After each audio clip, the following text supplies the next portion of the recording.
Di sini nanti bisa dilihat lebih detail, ada bukti gores garis namanya. Jadi sesarnya boulder. Bagian yang sebelah kanan ini dia naik ke sana tuh arahnya, gitu kan. Nah, nanti kan ada bekasnya tuh, si goresannya tuh. Nah, goresannya itu kalau lihat dari situ ada yang dua, kayaknya nggak cuma sekali gitu. Jadi yang pertama ke sini gitu, krek, habis itu ke sana gitu. Kelihatan dari yang ini tadi. Ini kalau lihat ini nih, ini ada yang ke sini, gitu kan. Saya confident kalau ini adalah Baribis Fault atau Java Back Arc Thrust. Usai menemukan singkapan sesar naik Baribis di Cirebon dan Subang, Jawa Barat, Mei lalu, kini kita lanjut untuk menelusur secara keseluruhan sesar Baribis yang diklaim sebagai sesar aktif yang menjadi penyebab beberapa gempa di Pulau Jawa dan tidak bisa dianggap remeh. Penelitian berjudul Active Back Arc Thrust in Northwest Java, Indonesia atau sesar aktif busur belakang Pulau Jawa bagian utara oleh peneliti Pusat Riset Kebencanaan Geologi BRIN, Sony Aribowo dan kawan-kawan pada 2022 menyebut sesar Baribis termasuk satu dari 12 segmen sesar yang membentang di busur belakang Gunung Api Utara Pulau Jawa bagian barat. Seberapa panjang sesar ini dan kota-kota apa saja yang dilalui? Kita telusur di Bahas Peristiwa.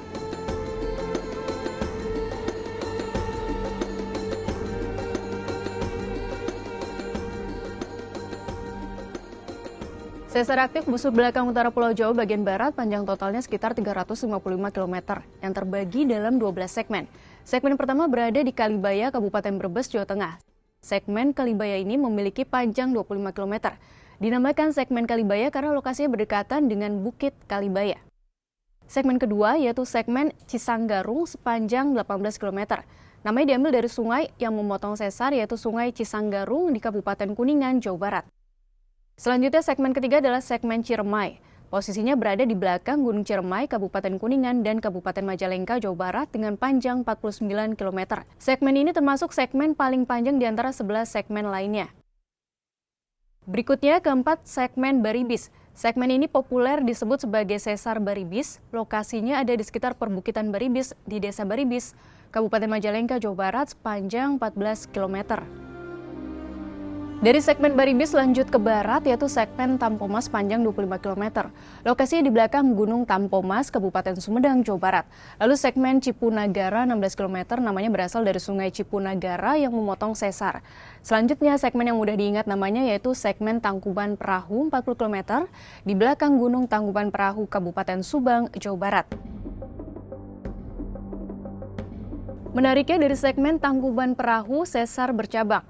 Partisi dari patahan ini terbagi menjadi dua, yaitu segmen Citarum Front 48 km dan segmen Citarum 52 km yang memotong Sungai Citarum. Segmen Citarum Front melewati Karawang dan masih ada kemungkinan untuk tembus ke arah Bekasi, Jawa Barat. Sedangkan segmen Citarum melewati Purwakarta, Jawa Barat. 3 segmen terakhir selanjutnya dekat dengan Bogor, Jawa Barat, yaitu segmen Kelapa Nunggal 25 km, segmen Salak di belakang Gunung Salak panjangnya 18 km, dan segmen Rarata 25 km. Dari data ini berarti segmen sesar aktif busur belakang utara Pulau Jawa bagian barat yang panjangnya di atas 40 km, yaitu segmen Ciremai, Tangkuban Perahu, Citarum Front, dan Citarum. Panjang segmen ini ternyata berpengaruh pada besarnya potensi gempa yang dihasilkan. Jadi yang dinamakan dengan maksimum magnitude ini dia sangat berhubungan erat dengan panjang segmen. Jadi semakin panjang segmen, dia potensial maksimum magnitudenya itu semakin besar. Kalau berdasarkan perhitungan yang saya lakukan, itu paling panjang itu adalah di Citarum Front. Itu maksimum magnitudenya itu sekitar 7. Jadi rata-rata di sini panjangnya itu berkisar dari yang minimal ya. Minimal itu adalah 14 km dengan yang paling panjang itu adalah sekitar 48, sehingga rentang maksimum magnitudenya itu mulai dari 6,4 hingga skala 7. Lalu melihat lokasi sesar tampak mengepung kota Jakarta. Apakah ini berarti ada potensi bahaya gempa yang mengintai Jakarta? 20 kiloan dari Jakarta. Nah, tentu saja ketika ada gempa pada lokasi itu dan magnitudenya cukup besar, itu bisa bisa mengganggu Jakarta juga. Karena kalau kita lihat ketika gempa terjadi itu gelombang dia seperti membentuk sebuah radius lingkaran. Jadi sudah pasti ketika ada gempa pada Java Backthrust ini, Jakarta pun akan kena efeknya. Potensi bahaya gempa juga bisa dilihat dari jumlah penduduk yang dilewati atau dekat dengan lokasi 12 segmen sesar aktif busur belakang utara Pulau Jawa bagian barat. Kota atau kabupaten yang dilewati segmen sesar yaitu Kuningan, Kota Cirebon, Majalengka, Sumedang, Subang, Purwakarta, Karawang, dan Kota Bogor. Di lokasi-lokasi ini jumlah penduduk tergolong banyak. Dan yang paling sedikit yaitu Kota Cirebon 341.980 jiwa dan terbanyak Karawang 2,54 juta jiwa. Kabupaten kota lainnya jumlah penduduknya 1 juta hingga 1,6 juta jiwa. Sekarang data 12 segmen sesar busur belakang utara Pulau Jawa bagian barat sudah nyata di depan mata kita semua. Langkah selanjutnya yang tak kalah penting yaitu bersiap untuk memitigasi potensi bahaya yang mungkin ditimbulkan dari pergerakan sesar yang menyebabkan gempa. Apalagi hingga kini belum ada teknologi yang bisa mendeteksi dan memperkirakan kapan gempa akan terjadi. Selain itu, perhitungan sesar aktif adalah 100.000 tahun ke depan.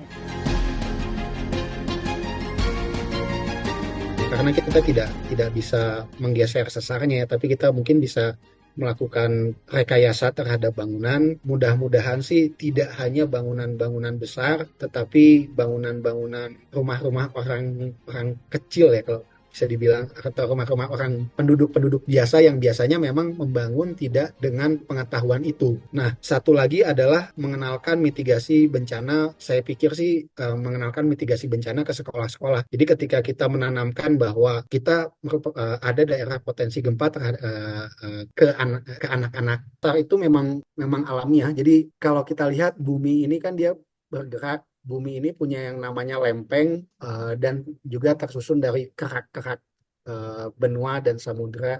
Jadi ada lempeng, ada kerak.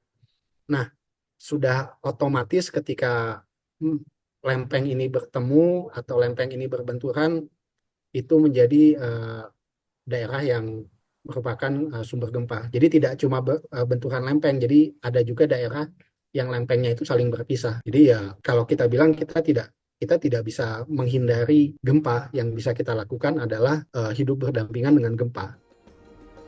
Penelitian sesar aktif busur belakang utara Pulau Jawa bagian barat oleh peneliti Pusat Riset Kebencanaan Geologi BRIN, Sony Aribowo dan kawan-kawan yang menggunakan metodologi pemetaan geomorfologi singkapan batuan di lapangan, ditambah dengan pemetaan bawah permukaan ini bisa saja sedikit berbeda versi dengan penelitian tentang sesar Baribis sebelumnya atau bahkan mungkin di masa yang akan datang. Namun satu yang pasti, ilmu pengetahuan menjadi penyingkap potensi bahaya gempa dan tugas kita semua untuk memitigasi atau bersiap meminimalkan risikonya.